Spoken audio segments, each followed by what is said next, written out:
नमस्कार दोस्तों, GNS news में आपका स्वागत है। हर उपयोगी जानकारी और काम की खबर से अपडेट रहने के लिए अभी सब्सक्राइब करें हमारे चैनल को और साथ में बेल आइकन भी प्रेस कर ले और वीडियो को ज्यादा से ज्यादा दोस्तों में शेयर करें। तो चलिए बढ़ते हैं खबरों की ओर। जी हां, आपको बता दें, राष्ट्रवादी कांग्रेस पार्टी के प्रमुख शरद पवार ने शुक्रवार को कहा कि विपक्षी गठबंधन इंडिया राज्यों के विधानसभा चुनाव से पहले यह सुनिश्चित करने के लिए सतर्कता बरतेगा कि इसके सहयोगी साझेदारों के बीच कोई विवाद न हो।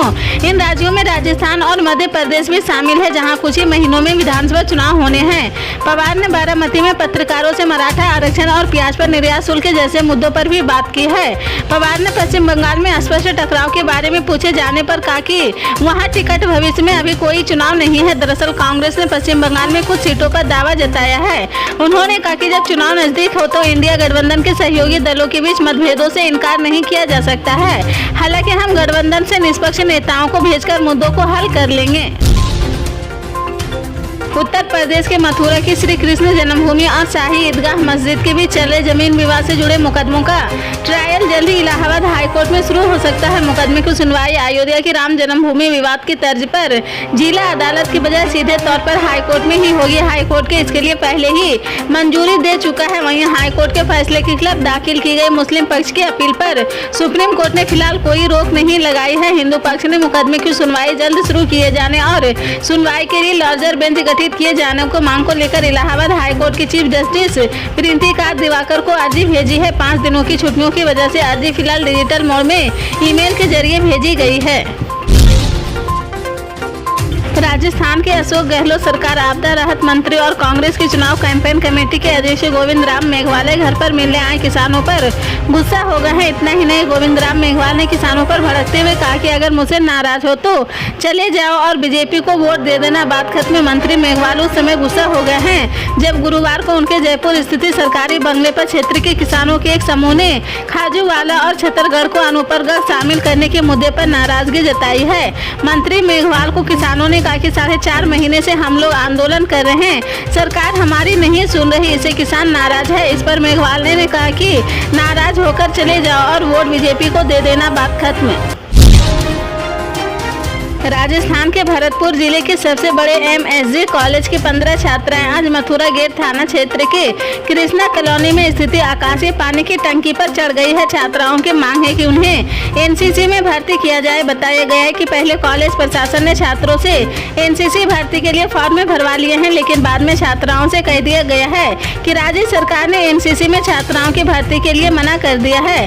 भरतपुर के कॉलेज में छात्राओं के लिए महिला प्रशिक्षक नहीं होने के कारण इनकी एनसीसी में भर्ती नहीं हो सकती है। एमएसजी कॉलेज की छात्राएं एनसीसी में भर्ती होना चाहती है। छात्राओं का कहना है कि कॉलेज प्रशासन के पास कोई महिला टीचर ट्रेनर नहीं है। पहले तो कॉलेज प्रशासन ने छात्राओं से एनसीसी में भर्ती होने के लिए फॉर्म भरवा लिए हैं, लेकिन अब फिजिकल लेने से छात्राओं को मना कर दिया गया है।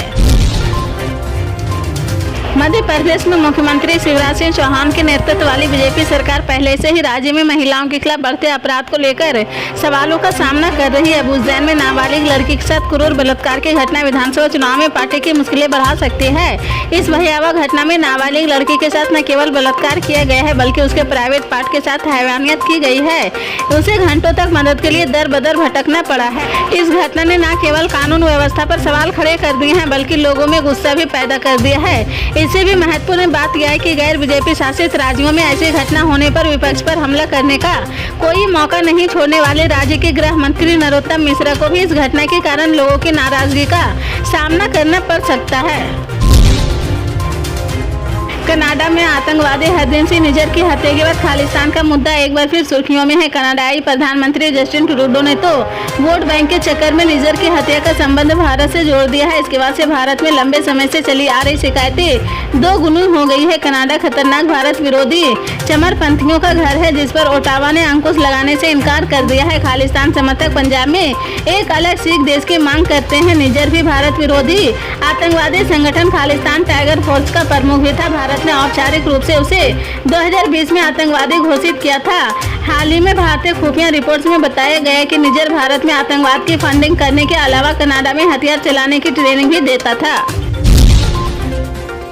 बंगाल पाकिस्तान ने एक बार फिर से सऊदी अरब और चीन से कर्ज की भीख मांगी है। नकदी संकट से जूझ रहे पाकिस्तान ने घरेलू और विदेशी मुद्रा भंडार के अंतर को पाटने की कोशिश में चीन और सऊदी अरब से 11 अरब अमेरिकी डॉलर की मदद मांगी है। पाकिस्तान चाहता है कि देश में निर्वाचित सरकार के गठन तक आर्थिक स्थिरता सुनिश्चित करने के लिए अंतर्राष्ट्रीय मुद्रा कोष का बेल आउट कार्यक्रम पटरी पर रहे।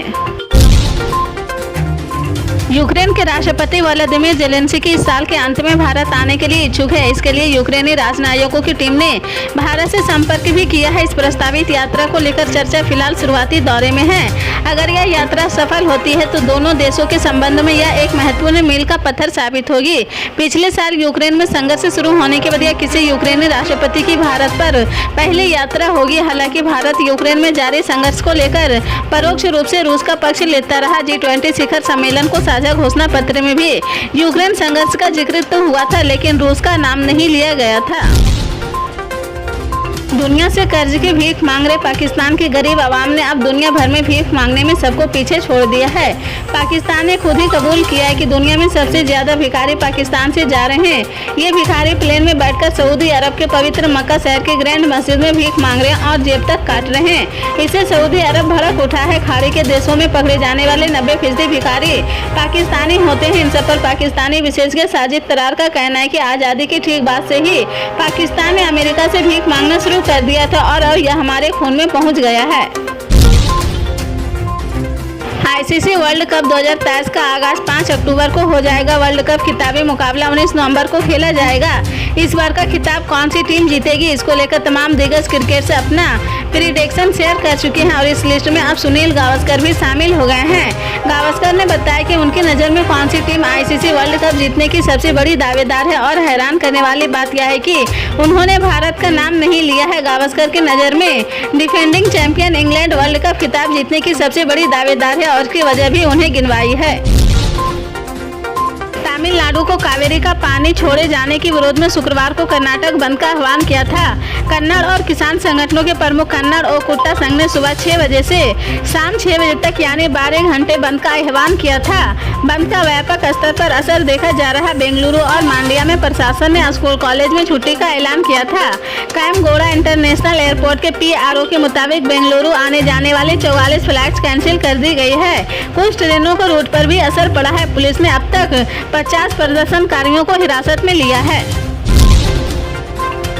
महिला आरक्षण को लेकर शुक्रवार को एक अच्छी खबर आई है। हाल ही में संसद के विशेष सत्र के दौरान पास हुए महिला आरक्षण बिल को राष्ट्रपति की मंजूरी मिल गई है। राष्ट्रपति द्रौपदी मुर्मू ने इस बिल पर अपने हस्ताक्षर कर दिया है, जिसके बाद इसने कानून के रूप में ले लिया है। राष्ट्रपति द्रौपदी मुर्मू की सहमति मिलते ही भारत सरकार ने महिला आरक्षण विधेयक के लिए एक गजट अधिसूचना जारी कर दी है। इसके साथ ही PM नरेंद्र मोदी की सरकार ने देश की आधी आबादी से किए जाए अपने वादों को पूरा कर दिया है। बता दें कि संसद में इस बिल को नारी शक्ति वंदन विधेयक के नाम से पेश किया गया था, जो अब कानून बन गया है।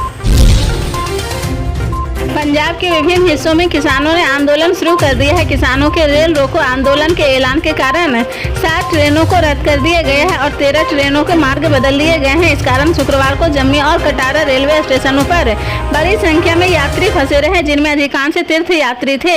कई किसान संगठनों के सदस्यों ने हालिया बाढ़ से हुए नुकसान के लिए वित्तीय पैकेज, न्यूनतम समर्थन मूल्य की कानून गारंटी और कर्ज माफी जैसी अपनी मांगों पर जोर देते हुए गुरुवार के 3 दिवसीय आंदोलन शुरू किया था। विरोध प्रदर्शन के तहत किसान मोगा, होशियारपुर, गुरदासपुर, जलंधर, तंतारा, संगरपुर, पटियाला, फिरोजापुर, बठिंडा और अमृतसर सहित कई स्थानों पर ट्रेन की पटरियों पर बैठ गए थे।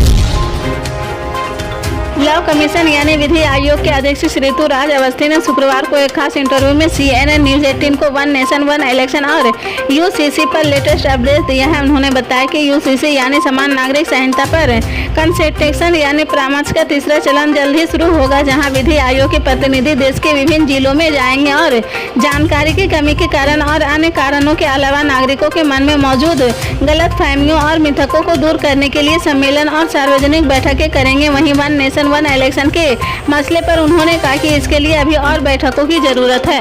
पल पल के अपडेट जानने के लिए जुड़े रहें आप अपने GNS न्यूज चैनल से। मिलते हैं अगली बड़ी खबर के साथ, तब तक के लिए जय हिंद।